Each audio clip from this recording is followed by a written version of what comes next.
Uh, what shall I say? I will say my name is Johan Gaube, and I have studied chemistry at the Technical University of Berlin, and then I worked with Herbert Kolbe. Herbert Kolbe was an assistant of Franz Fischer, and therefore my first research work, the diploma thesis of my chemistry study, was concerned a study on Fischer-Tropsch synthesis, and that was the effect of alkali on iron. And then I went first to the Technical University of Aachen, where I worked in another field, and then I changed to the chemical industry, and then I get some experience in chemical reaction engineering, and then I went to the Technical University of Darmstadt in 1975. And there I started research work on Fischer-Tropsch synthesis, at first with the aim of a selective production of alpha olefins. And then I changed my interest in Fischer-Tropsch synthesis and studied also a little on the Fischer-Tropsch synthesis on cobalt catalysts. That is, these are my activities in Fischer-Tropsch synthesis. Otherwise, I studied selective hydrogenations, mainly on palladium-based catalysts, and I studied partial oxidations, and it is a mixture of kinetics and reaction engineering of such reactions which are usually applied in industrial chemistry. And now I'm here in Lexington at the Institute of Burt Davis, and I'm very impressed of all these things which are going on in Fischer-Tropsch synthesis. And it is a very nice stay here in Lexington. That was it. And how did you get interested in chemistry? How I'm interested in chemistry, yes. That was in school. I had some interest, and I had a cousin, and he founded shortly after the war in '46. He founded a company for cosmetic products, and he has now a bigger company, maybe 150 employees, for the production of cosmetics for theater and art. And this is and at that time they had a lot of chemicals, and my cousin was in an engineering on a high school for chemistry, and he introduced me into chemistry, and in school I had a very good teacher in chemistry, and therefore I decided to study chemistry. That was the story. Now, how would you describe Keble as a person? Yes. Kolbe, yeah, I must think a little about I must find some words at first. Kolbe, my supervisor in the PhD study, was a very impressive person, and he had his own ideas,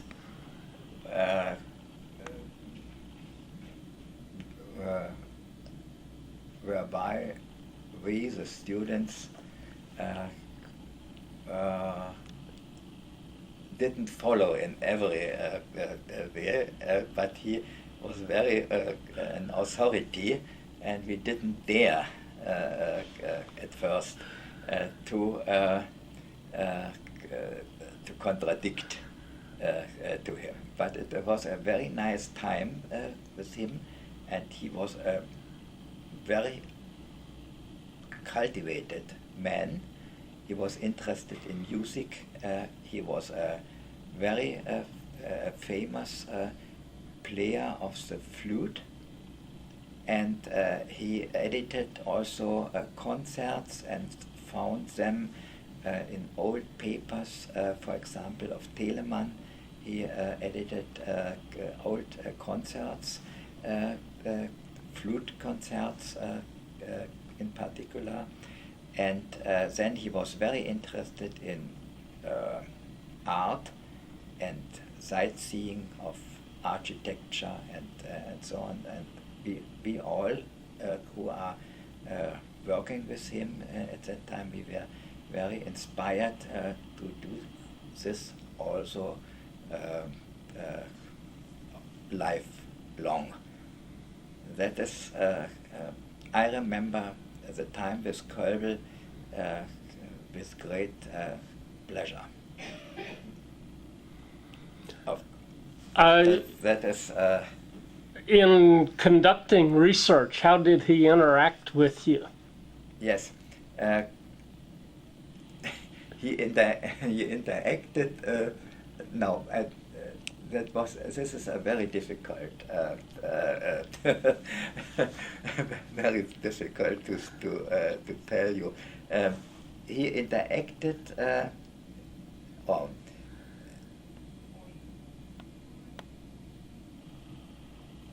Yes, he had his meaning of that, what we are doing, and if I would say a little not very respectfully, he wanted a distinct result. And that was a problem with his students, yeah. And he was of the old school, yes. Mm-hmm. They had a theory, and all the students had to support this theory. And we had to politely a little to discuss with him. And yes, in general, he was a very strong authority for us. Mm-hmm. With all the advantages and all the disadvantages. Did he ever describe to you the work he did with the large pilot plant? Yes, of course. He very often spoke of his time in the with Franz Fischer, of course, and he admired Franz Fischer, of course. Franz Fischer was a very strong person, yes, and that was a little gone over to Herbert Kolbe, of course, yes, and then he told us when he was the director of the Fischer-Tropsch plant, and he was the first who applied the slurry-phase synthesis with iron catalysts. And then, of course, after the war, the Fischer-Tropsch activities were closed. And then, or at first, with these Fischer-Tropsch products, he used these Fischer-Tropsch products in order to synthesize detergents. He took the straight alkanes, and these were chlorinated and then combined with benzene by Friedel-Crafts reaction, for example, and then this product was sulfonated, so that you could get a detergent. And what is very important is with linear chains. And these detergents with linear chains, they were degradable. Is that correct? Degradable?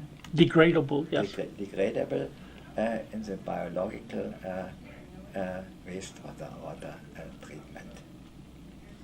Later on, they used polymers of propene, and then they had branched alkane rests, and these were not degradable. And later on, they exchanged these products by linear products when the processes of separation of linear and branched alkanes were developed. That was very interesting that the first products based on Fischer-Tropsch products, they were degradable products.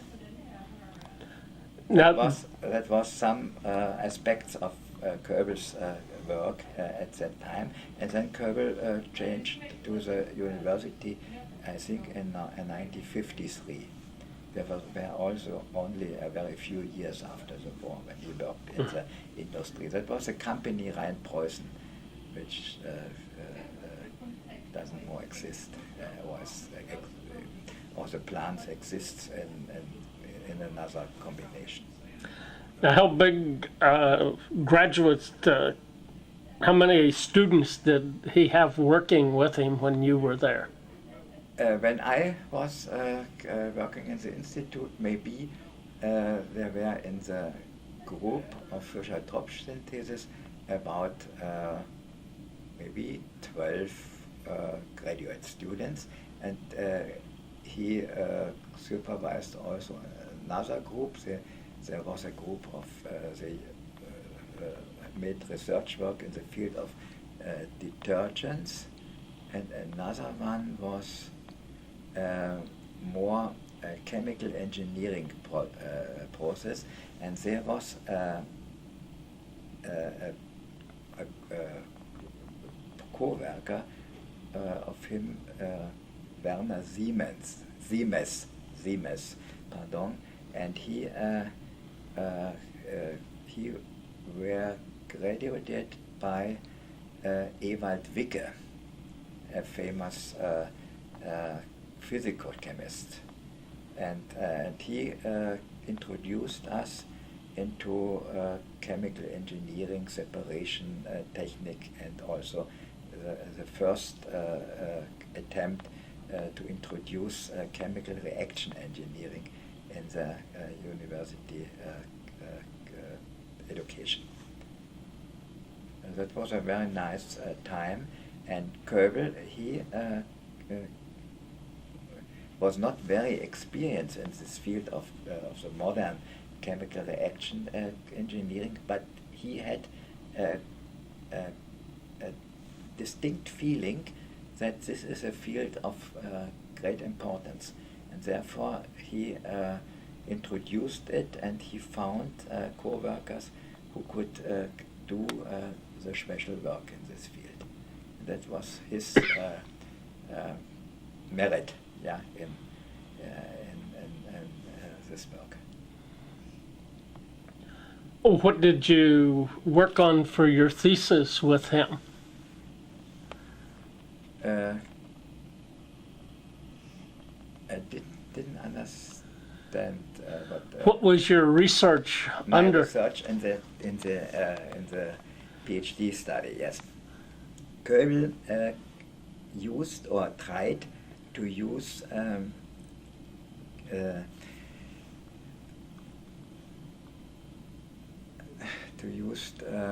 gases which contained carbon monoxide, but less hydrogen, as rest gases of other productions, and therefore he mixed to this carbon monoxide and low content of hydrogen water, and he used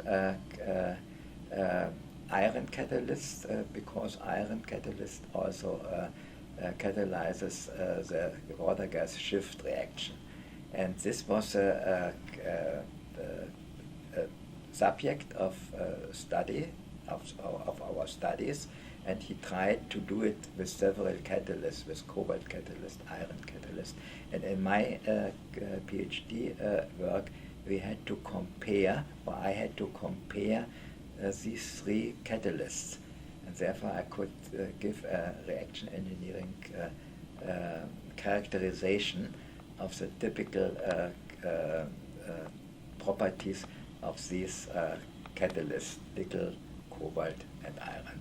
Of course, in this case, iron is the best one because of its activity with respect to the water-gas shift reaction.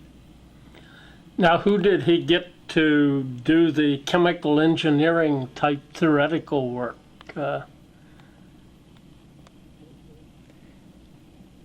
Was Rayleigh one of the chemical engineers, or was he chemist?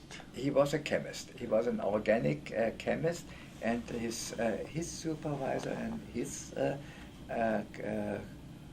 PhD study was Hückel. Hückel was a more, I think, a theoretical organic chemist. And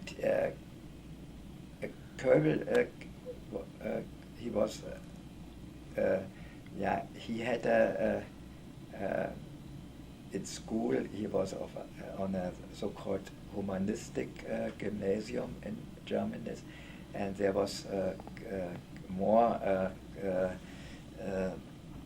interest into the old languages, Latin and Greek and so on, less on the natural science. And therefore, he was more a romantic chemist, yes, we would say today, but with a great feeling what is necessary.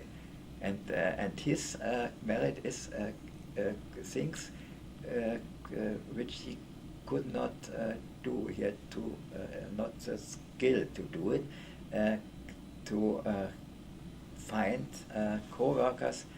They could offer all this big field of chemical reaction engineering and industrial chemistry and all these things together. That was one of the most important merits of this man, Herbert Gaube. And who were the co-workers of his in chemical engineering? Who were Gaubel's co-workers? Yes. Who did the chemical engineering theory? The theory at that time was Werner Siemens. Siemens was, I told you that it was the man who worked at first with Ewald Wicke, and Ewald Wicke came from the school Eucken. And there was a very famous book, Eucken Jakob, and also from the Eucken school there came Dampköhler. Dampköhler was a pioneer in the field of chemical reaction engineering. Yes, Dampköhler number, and so yes. You may know. Yeah, that is this. And Siemens came from this school, and therefore he taught in the university chemical reaction engineering and special chapters of separation technique, Mecke-Thiele diagrams and Ponchon-Savary diagrams and all these things, which you must see in Germany. We had a lack just in this field, and in the United States the theory on chemical engineering was started in the 20s with, for example, McCabe and Thiele and so on, and this was started, but in Germany only the group in the physical chemistry of Eucken, they focused their interest in this field.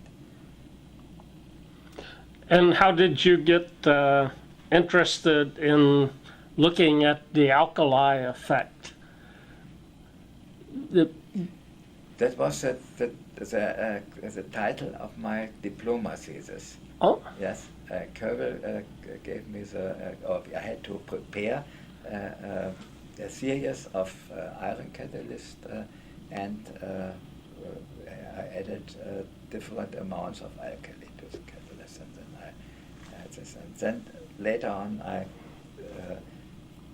was interested more and more in this special effect. But when I see today, the effect is up to now rather unsolved. Yeah. That is. Anything else? Yeah.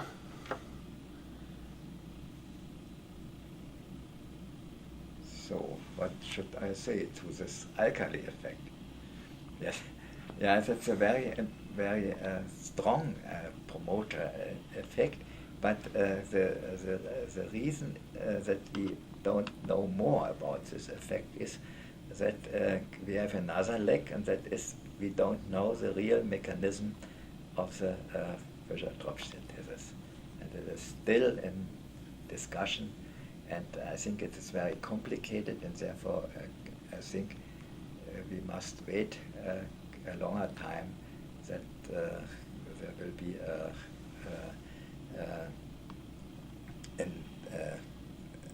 a sound explanation of this mechanism. But to speak with Mark Drey of Southern, yeah, he says this is all nonsense. Yeah, the most important thing is that Fischer-Tropsch synthesis works. Yeah, and what is the theory is of absolutely unimportant. That is the atmosphere in our research work on this synthesis. What in your career are you proudest of? In my career? Yeah, what was your best accomplishment that gave you most satisfaction? Oh, in my career, I had some very interesting work in the industry, in the development of processes, and but the most impact I see in the education of my students, my graduate students, and so that all my graduate students more or less have good positions in the industry, and some have made some career, and I have also I had a co-worker in the field of molecular thermodynamics, and he is now a professor, a full professor at the Technical University in Aachen. That is, I think, if you ask me such a delicate question, what I'm most proud of my academic and industrial career.